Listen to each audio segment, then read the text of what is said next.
میرے نبی سا ہے ہی کوئی نہیں، تیرے بابے تے شاہ ہی کوئی نہیں۔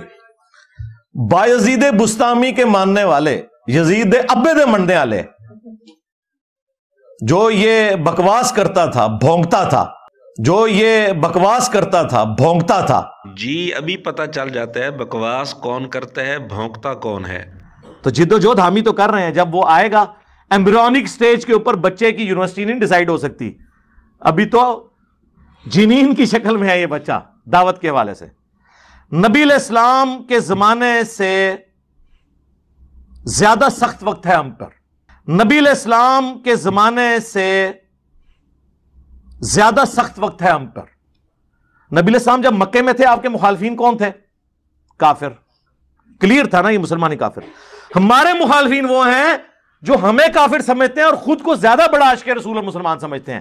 مجھے بتائیں یہ زیادہ مشکل وقت تھا یا صحابہ پہ زیادہ مشکل وقت تھا؟ یہ ہے اصل بھونک اور بکواس۔ مرزے کا جملہ دوبارہ سن لیں۔ نبی علیہ السلام کے زمانے سے زیادہ سخت وقت ہے ہم پر۔ جو بندہ یہ کہے کہ نبی علیہ السلام کے زمانے سے بھی زیادہ سخت وقت ہم پر آیا ہوا ہے، نعوذ باللہ نعوذ باللہ، کیا یہ بھونک نہیں ہے؟ کیا یہ بکواس نہیں ہے؟ پھر مرزے کو متوجہ بھی کیا گیا کہ تو نے یہ بھونک ماری ہے، بکواس کی ہے، اس سے توبہ کر، رجوع کر۔ تو مرزے نے بجائے توبہ کرنے کے اپنی اس گستاخی پر اڑ گیا اور جھوٹ بول دیا کہ جی میں تو نبی علیہ السلام کا نام لیا ہی نہیں تھا، اور میں نے کہا تھا بعض اعتبار سے۔ حالانکہ یہ دونوں باتیں جھوٹ ہیں اس کی۔ نبی علیہ الصلوۃ والسلام کا نام واضح طور پر یہ لے رہا ہے، اور بعض اعتبار سے یہ لفظ اس نے یہاں بولا ہی نہیں ہے۔ مرزے کے چیلوں کے پاس ایک ہی جواب ہوتا ہے کہ جی سیاق و سباق سے اس بات کو کاٹا گیا ہے، کاٹ کر پیش کیا گیا ہے۔ ہم اس کا پورا حوالہ دے دیتے ہیں۔ پبلک سیشن نمبر 28، 2 گھنٹے 10 منٹ کے بعد اس نے یہ بات کی ہے، ہر بندہ خود جا کر سن سکتا ہے۔ نبی علیہ السلام کے زمانے سے زیادہ سخت وقت ہے ہم پر۔ کیا یہ بھونک نہیں ہے؟ کیا یہ بکواس نہیں ہے؟ اور اپنی اس بکواس پر بجائے شرمندہ ہونے کے مرزے نے جو دفاع کی ہے وہ بھی آپ سن لیں۔ یہاں پہ میں ایک ضمناً بات کر دوں، میں نے 2-3 دفعہ اپنی ویڈیوز میں یہ بات کی ہے جسے آؤٹ آف کانٹیکسٹ بعض لوگ کوٹ کر رہے ہیں کہ ریلی بھائی نے کہا کہ ہمیں اور ہمارے اسٹوڈنٹ کو نبی علیہ السلام ان کے ساتھیوں سے زیادہ تکلیف اٹھانی پڑ رہی ہے، نعوذ باللہ۔ یہ تو میں نے بات ہی نہیں کی تھی۔ میں نے یہ کہا تھا، پہلی تو بات ہے نبی علیہ السلام کا تو ذکر ہوا ہی نہیں تھا، پہلی تو بات ہے نبی علیہ السلام کا تو ذکر ہوا ہی نہیں تھا، پہلی تو بات ہے نبی علیہ السلام کا تو ذکر ہوا ہی نہیں تھا۔ میں نے یہ کہا تھا کہ ہمارے اسٹوڈنٹس کو بعض اعتبار سے صحابہ کرام علیہم رضوان سے زیادہ تکلیف اٹھانی پڑ رہی ہے، بعض اعتبار سے۔ یہ ذرا آپ نوٹ کیجئے گا، بعض اعتبار سے، یہ ذرا آپ نوٹ کیجئے گا۔ اور میں لاجیکلی کر رہا ہوں، اگر کسی کو سمجھ نہیں آئی تو جائیں گورے کی عدالت میں جا کے فیصلہ کروا لیں کہ لاجیکلی یہ بات درست ہے کہ نہیں۔ ایک تو مرزے نے بکواس کی ہے، بھونک ماری ہے نبی پاک صلی اللہ علیہ وآلہ وسلم پر، پھر جھوٹ بول دیا کہ میں نے نبی علیہ الصلوۃ والسلام کا نام لیا ہی نہیں تھا۔ حالانکہ ہم پورا حوالہ دے چکے ہیں، پبلک سیشن نمبر 28، 2 گھنٹے 10 منٹ کے بعد اس نے بات کی ہے، نبی علیہ الصلوۃ والسلام کا نام واضح طور پر لیا ہے، اور پھر جھوٹ بولا کہ میں نے کہا تھا بعض اعتبار سے، حالانکہ یہ لفظ اس نے وہاں بولا ہی نہیں تھا۔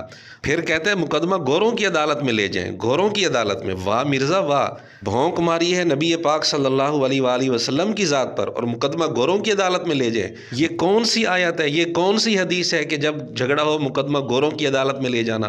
ظاہر ہے مرزے کو پتہ ہے گوروں نے میرے حق میں فیصلہ کرنا ہے، نبی پاک صلی اللہ علیہ وآلہ وسلم کے حق میں تو وہ فیصلہ نہیں کریں گے۔ اب ہم فیصلہ ناظرین پر چھوڑتے ہیں، خود فیصلہ کریں یہ بھونک ہے یا نہیں، یہ بکواس ہے یا نہیں۔ یہ تو ابھی ہم نے مرزے کی بھونک اور بکواس کا صرف ایک نمونہ پیش کیا ہے، اس طرح کی کئی ساری اس کی بکواسات ہیں، بھونکیں ماری ہوئی ہیں۔ یہ مرزے کا ہتھ کنڈا ہے کہ اپنی بھونک اور بکواس سے لوگوں کی توجہ ہٹانے کے لیے دوسروں پر فتووں کی بچھاڑ کر دیتا ہے تاکہ میری بھونک اور بکواس کی طرف لوگوں کی توجہ نہ ہو۔ باقی جہاں تک بات ہے بایزید بستامی رحمۃ اللہ علیہ یا دیگر اولیاء کی طرف جو باتیں منسوب ہیں اور ظاہری مفہوم کے اعتبار سے وہ کفری ہیں، تو مرزے کے اصول کے مطابق تو ان پر بات ہی نہیں ہو سکتی۔ مرزے کا یہ اصول ہے کہ جو اس دنیا سے چلا گیا وہ چونکہ اپنا دفاع نہیں کر سکتا، اس لیے اس پر بات نہیں کرنی چاہیے۔ چالی بھائی یہاں پر ایک اور سوال آیا ہمارے پاس، عثمان مغل صاحب ہیں۔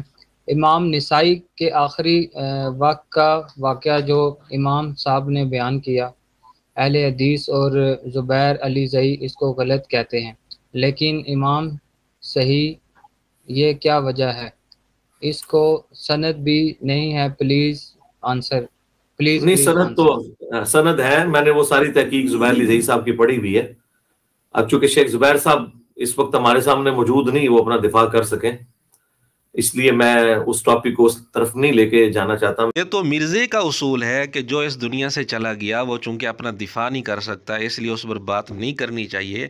تو بایزید بستامی رحمۃ اللہ علیہ وہ اس دنیا سے چلے گئے، وہ اپنا دفاع نہیں کر سکتے کہ انہوں نے یہ بات کی تھی نہیں کی تھی تو کس حالت میں کی تھی. وہ جب اپنا دفاع نہیں کر سکتے تو مرزے کے اصول کے مطابق تو اس پر بات کرنی نہیں چاہیے. ہاں مرزا زندہ ہے، یہ اپنا دفاع کر سکتا ہے، اس لیے ہم نے مرزے کی ایک بھونک اور ایک بکواس آپ کو سنائی ہے، اور جو اپنے دفاع میں اس نے بات کی ہے وہ بھی آپ کے سامنے رکھ دی ہے. فیصلہ آپ پر چھوڑتے ہیں، آپ خود فیصلہ کریں کیا یہ بکواس ہے یا نہیں، اور مرزے نے اپنے دفاع میں جو بات کی ہے کیا وہ جھوٹ ہے یا نہیں.